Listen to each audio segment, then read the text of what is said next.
Hello and welcome. मैं आपकी host और गाइड तपस्या आज फिर हाजिर हूँ एक नई वीडियो के साथ। और आज की वीडियो में हम देखेंगे कि ऐसे कौन से इंपॉर्टेंट फ्रेजेस होते हैं जो आप अपनी फॉर्मल मेल में यूज कर सकते हो। पिछली मेल्स भी हमने देखी, उसका एक स्ट्रक्चर फॉर्मेट सेट था, वो सारी मेल्स के लिए सेट रहता है, चाहे आप कैजुअली मेल्स कर रहे हो या फॉर्मल मेल्स कर रहे हो। अब ग्रीटिंग्स के टाइम पे आप ऐसे कौन से ग्रीटिंग एक्सचेंज यूज कर सकते हो आप अपनी मेल के लिए, वो देखते हैं। सबसे पहला होता है आप जो है वो गुड मॉर्निंग, गुड आफ्टरनून या गुड इवनिंग करके जो है वो मेल एड्रेस करें, या फिर एक दूसरा जो ग्रीटिंग जो आप यूज कर सकते हो हेलो का, और उसके साथ जो है पर्सन का एड्रेसल नोट। पर्सन का एड्रेसल नोट का मतलब यह है कि आप उनका लास्ट नेम लिख रहे हैं, मिस्टर और मिस करके। उसके बाद आती है ओपनिंग स्टेटमेंट। ओपनिंग स्टेटमेंट आपकी मेल की एक फर्स्ट लाइन होती है जो आपको लिखनी होती है। यूजुअली इसमें यहाँ पे लिखा जाता है कि आप जो है वो कैसा फील कर रहे हो, कि दूसरा पर्सन कैसा है। मतलब I hope you are doing well, मतलब आप दूसरे पर्सन को ये भेज रहे होते हैं कि जो भी मैं मेल करने वाला हूँ उसका जो भी कंटेक्स्ट रहेगा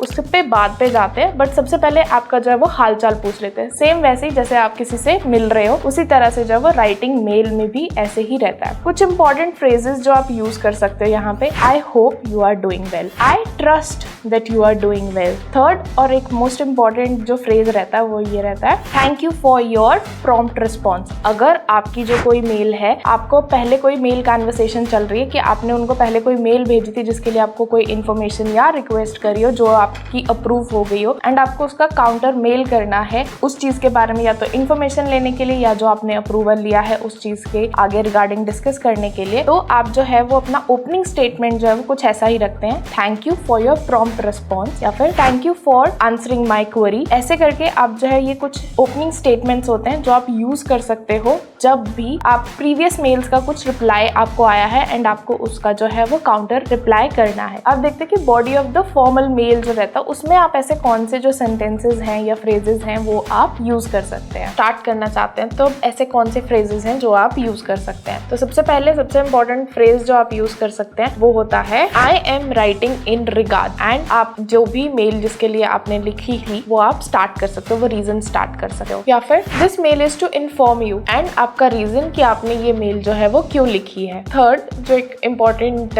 फ्रेजेस में से आता है वो है this is to let you know. ये आप तब यूज करते हैं जब आप जो है वो अपने कलीग्स के साथ इंटरनल कम्युनिकेशन कर रहे हैं, तब आप जो है वो ये वाला जो फ्रेज है वहां पे यूज कर सकते हैं। एक इसी ही सिचुएशन में यूज होने वाला फ्रेज जो है वो है this is a quick follow up on, and आप किस चीज के बारे में अपनी टीम से कम्युनिकेट कर रहे हो, किस प्रोजेक्ट के बारे में, किसी भी चीज पे जिस पे आपकी डिस्कशन होनी है, या फिर जो आपकी मीटिंग हुई है उसके रिगार्डिंग अभी क्या फॉलो अप चल रहा है, इन सब चीजों के रिगार्डिंग अगर आपको अपने टीममेट से पूछना हो तब आप जो है वो ये वाला फ्रेज देके आप जो है वो अपनी मेल जो है वो स्टार्ट कर सकते हैं। अब देखते हैं कि अगर आपने अटैचमेंट्स भेजी हो किसी भी मेल में और आपको अटैचमेंट के बारे में भी एड्रेस करना है एक मेल के अंदर, तो ऐसे दो कौन से इंपॉर्टेंट फ्रेजेस हैं जो आप यूज कर सकते हैं। एक ही अटैचमेंट अगर आपने भेजी, एक ही डॉक्यूमेंट जो है वो भेजा हो, तब आप जो यूज करेंगे फ्रेज वो है please see the attachment, and आप ना वहां पे ब्रैकेट्स में जो भी अटैचमेंट डॉक्यूमेंट का नाम दे रखा है आपने वो आप मेंशन कर सकते हो ब्रैकेट्स में। फॉर एग्जाम्पल आपने कहीं पे भी अपनी मेल भेजी है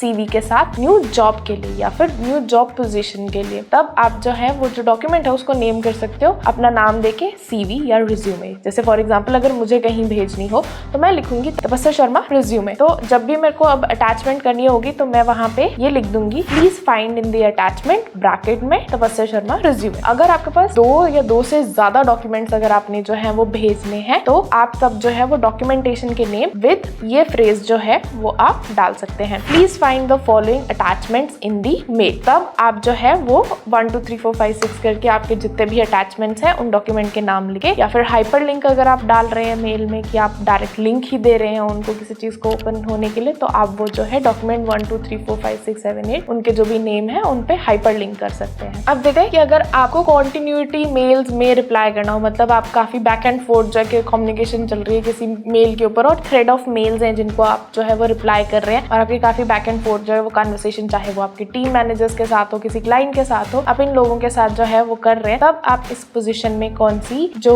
फ्रेजेस हैं वो यूज करेंगे। तो सबसे पहला फ्रेज जो आप यूज कर सकते हैं as discussed earlier, mail exchange कर रहे हैं तब आप किसी पॉइंट पे अगर आप बताना चाहते हैं तो उसका रिप्लाई लिखते हुए आप कह सकते हैं as discussed earlier. Considering that एक और बहुत अच्छा फ्रेज है, यूज कर सकते हो जब भी आप कॉन्टिन्यूटी मेल्स में जो है वो रिप्लाई दे रहे हो, या फिर अगर आपको कोई ऐसे ही कॉन्टिन्यूटी मेल में कुछ आया है, कुछ इन्फॉर्मेशन आपको समझ नहीं है, तब आप जो एक फ्रेज है जो आप यूज कर सकते हो वो है I would like to clarify that, and आप मेंशन कर सकते हो कि आपको क्या समझ नहीं आया। इसी सिचुएशन में अगर एक और फ्रेज देखना हो तो वो है माई अंडरस्टैंडिंग इज दैट। अब आपको कुछ मेल आई है जिसपे आपको कुछ रिवर्ट बैक आया है एंड आपको जो बात समझ आई है उसके बाद को आप पैराफ्रेज करना चाहते हो कि जो मैंने समझ रही हूँ या समझ रहा हूँ वो सही है या नहीं। My understanding is that plus आपने जो भी कोट करना है वो आप कोट कर सकते हैं। अब देखते हैं कि आपके कुछ एंडिंग स्टेटमेंट्स कैसे रहेंगे। Let me know if you need anything, anything की जगह पे आप क्वेरी भी ऐड कर सकते हैं। Let me know if you have any query, या फिर let me know if you have any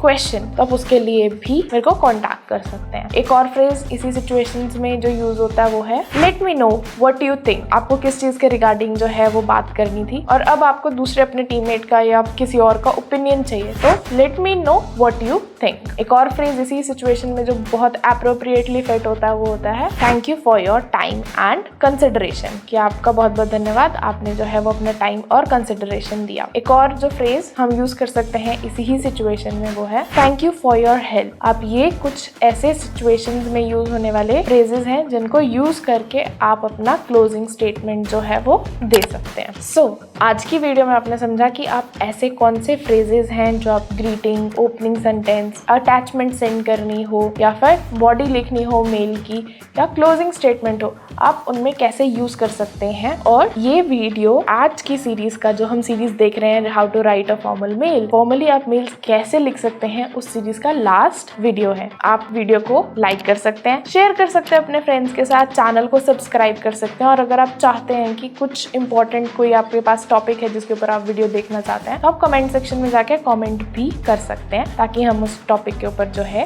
वो आपको वीडियो बना के दे सकें। और अपना फीडबैक भी छोड़ सकते हैं अगर आपको कमेंट्स में हमें कुछ फीडबैक देना हो वीडियोस के रिगार्डिंग।